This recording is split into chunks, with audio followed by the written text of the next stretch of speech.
अस्सलाम वालेकुम dear students, मैं हूं आपका instructor Ali Hasan and welcome back to class 9 biology. Class 9 biology में आज हमारे पास जो टॉपिक है वो है सेल वॉल। प्रीवियस लेक्चर में हमने जो टॉपिक स्टार्ट किया था, जो चैप्टर स्टार्ट किया था, वो था चैप्टर नंबर 3 द सेल। और उसके हवाले से कुछ हमने इंट्रोडक्टरी बातें डिस्कस की थी आपसे कि सेल क्या होता है और सेल के स्ट्रक्चर्स क्या थे, सेल की टाइप्स जो है वो हमने प्रीवियस लेक्चर में डिस्कवर की थी with short questions and MCQs. आज हमारे पास जो टॉपिक है वो है cell wall. Cell wall actually हमारे पास क्या चीज़ होता है ये हम डिस्कस करते हैं, पढ़ते हैं। उससे पहले आपको ये पता होना चाहिए कि बोर्ड के एग्जामिनेशन पॉइंट ऑफ व्यू से जो सेल वॉल है ये आपके पास एज ए लॉन्ग क्वेश्चन के तौर पर पूछा जा सकता है।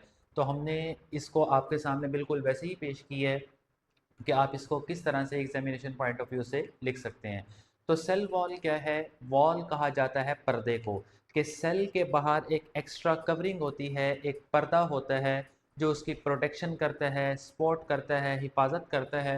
उसको हम क्या नाम देते हैं? वॉल का नाम देते हैं, क्योंकि अब ये सेल के बाहर है तो that's why we called it cell wall. जिस तरह हमारे घरों के बाहर दरवाज़ा लगा होता है जो हमें सपोर्ट देता है, प्रोटेक्शन प्रोवाइड करता है कि बाहर से कोई आ ना जाए, इसी तरह सेल के बाहर भी एक दरवाज़ा जो है वो लगा हुआ है, उसको हम नाम देते हैं सेल वॉल का। तो अब ये है क्या? रिजिड। रिजिड का मतलब होता है हार्ड।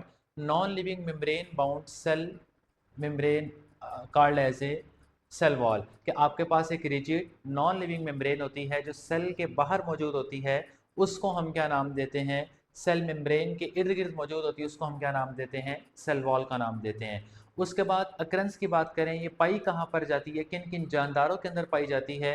ये बैक्टीरिया के अंदर मौजूद होती है, फंजाई में मौजूद होती है, और डिफरेंट किस्म के प्रोटिस्ट के अंदर जो है वो मौजूद होती है। कॉम्पोजिशन सेल वॉल की हर जानदार के अंदर जो है वो डिफरेंट होती है। एनिमल सेल्स के अलावा, ह्यूमन सेल्स के अलावा, ये हर किस्म के जानदार के अंदर जो है सेल वॉल मौजूद होती है।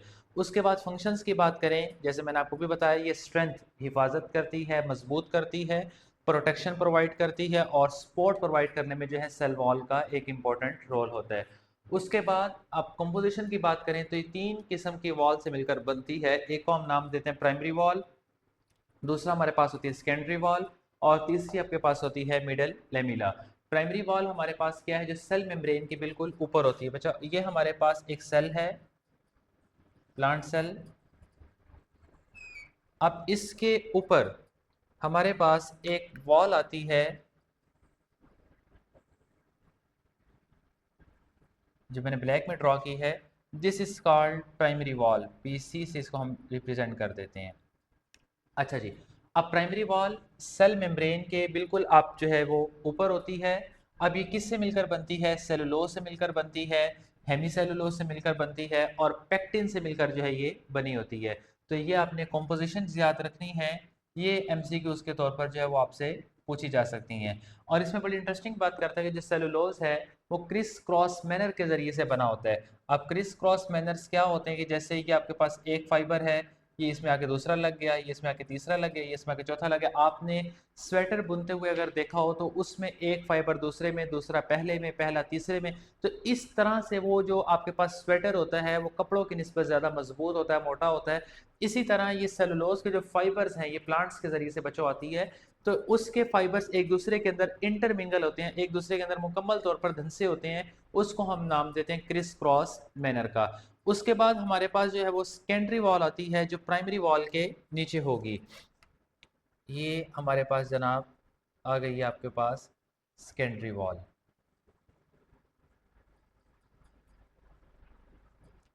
तो सेकेंडरी वॉल क्या काम करती है? Hold the primary wall, primary wall के होल्ड करके रखती है। और इसकी कॉम्पोजिशन की बात करें, ये मैग्नीशियम से मिलकर बनता है, कैल्शियम से मिलकर बनती है, और पेक्टिन से मिलकर जो है ये बनी होती है। उसके बाद इनके सेंटर में जो वॉल आती है उसको हम नाम देते हैं प्राइमरी लेमिला। बच्चों, ये हमारे पास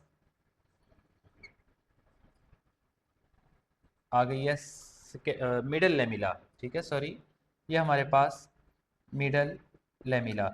लेमिला भी हम वॉल के लिए वर्ड ही यूज करते हैं। तो ये तीन किस्म की आपके पास सेल वॉल होती हैं। ये अंदर अब हमारे पास सेल आ जाता है, सेल मेम्ब्रेन जिसको हम कहते हैं, वो इंशाल्लाह हम नेक्स्ट टॉपिक में डिस्कस करेंगे। तो आपके पास ये तीन किस्म की वॉल सेल के बाहर है जो इस पूरे सेल की प्रोटेक्शन कर रही हैं। तो सबसे पहले आपने प्राइमरी, फिर आप आए सेकेंडरी में, और लास्ट हमारे पास थी मिडिल, जो प्राइमरी और सेकेंडरी के बीच में होती है। उसके बाद कंपोजिशन की बात करें तो जो हमारे पास जाइलम सेल्स होते हैं उससे मिलकर ये सेकेंडरी वॉल बनी होती है। ये पूरा एक टॉपिक है जो सेकेंड ईयर बायोलॉजी में आप हायर क्लासेस में पढ़ेंगे। उसकी कंपोजिशन की बात करें अगर हम, तो ये भी सेलुलोज, लिग्निन और दूसरे केमिकल से मिलकर जो है बनी होती है। तो ये आपके पास टॉपिक जो है स्पेशली कंपोजिशन वाला, इसमें जो शॉर्ट क्वेश्चन आता है वो ज़्यादातर ये पूछा जाता है, difference between primary wall and secondary wall. तो ये शॉर्ट क्वेश्चन के पॉइंट ऑफ व्यू से आपके पास नहायत ही बहुत इंपॉर्टेंट है। तो इनको आपने डेफिनेशन जो आपकी बुक में जस्ट डेटा गिवन है और उनकी कंपोजिशन उस तरह से आपने जो इनको प्रिपेयर करना है, और इंशाल्लाह आपका ये शॉर्ट क्वेश्चन कवर हो जाएगा। उसके बाद मोस्ट इंपॉर्टेंट एमसीक्यूज हमारे पास आते हैं यहाँ से, कि जो डिफरेंट लिविंग ऑर्गेनिज्म, जैसे मैंने आपको बताया बैक्टीरिया के अंदर मौजूद होती है, फंजाई के अंदर मौजूद होती है, एलजी के अंदर मौजूद सेल वॉल होती है, इन सब की जो कंपोजिशन है वो टोटली एक दूसरे से डिफरेंट होती है। तो बेटा ये सारे मोस्ट मोस्ट इंपॉर्टेंट एमसीक्यूज हैं इस चैप्टर के, तो ये आपने साथ साथ देख लेने हैं। तो अब एलजी की जो सेल वॉल है वो मिलकर बनती है सेलुलोज से, और आपके पास जो प्रोकैरियोट्स हैं इनकी सेल वॉल मिलकर बनी होती है पेप्टाइडोग्लाइकन से, और जो फंजाई है इसकी सेल वॉल हमारे पास मिलकर बनती है काइटिन से। उसके बाद एक मोस्ट इंपॉर्टेंट आपके पास शॉर्ट क्वेश्चन आता है, which is very very very most important short question, which is called as a plasmodesmata. Plasmodesmata क्या है कि हमारी जो सेल वॉल है ये कॉन्टिन्यूस नहीं होती, ठीक है। इसके अंदर छोटे छोटे चैनल्स होते हैं, छोटे छोटे पोर्स होते हैं, जिनके जरिए से चीज़ें सेल के अंदर और अंदर से सेल से बाहर की तरफ मूव करती हैं, उनको हम नाम देते हैं प्लाज्मोडेस्माटा। तो channels in the cell wall that allow exchange of molecule between the adjacent cell. एक सेल से आपके पास क्या है कि चैनल्स हैं। आप जैसे कि मैं आपको अगर हम यही समझाएं कि अगर हम देखें ये आपके पास सेल वॉल है, अब इस सेल वॉल में हमारे पास छोटे छोटे पोर्स हैं, सुराख हैं, जिनसे जो बाहर का मटेरियल है, जो प्लांट ने ज़मीन से, ज़ाहिर बात है मिनरल्स उठाए, न्यूट्रिएंट उठाए, अब उन्होंने इस सेल के अंदर एंटर होना है। वो इन पोर्स के ज़रिए से, इन दाखिली रास्तों के ज़रिए से इस सेल के अंदर जो है वो दाखिल होंगे, एंटर होंगे। और ये जो चैनल्स आपके पास हैं जो इन सारी चीज़ों को सेल के अंदर जाने में हेल्प कर रहे हैं, इनको हम नाम देते हैं प्लाज्मोडेस्माटा का।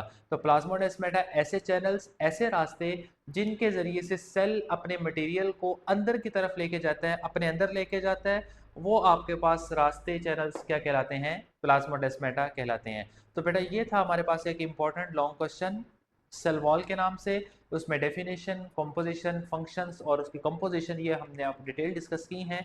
जो शॉर्ट क्वेश्चन एमसीक्यूज बन सकते हैं, जो एक्सपेक्टेड है, वो हमने यहाँ पर आपको मार्क करवा दिए हैं। उम्मीद है आपको ये हमारा लेक्चर अच्छा लगा होगा। अगर अच्छा लगा तो इसको शेयर भी करें, लाइक भी करें, सब्सक्राइब भी करें। Please stay connected. Thank you and अल्लाह हाफिज़।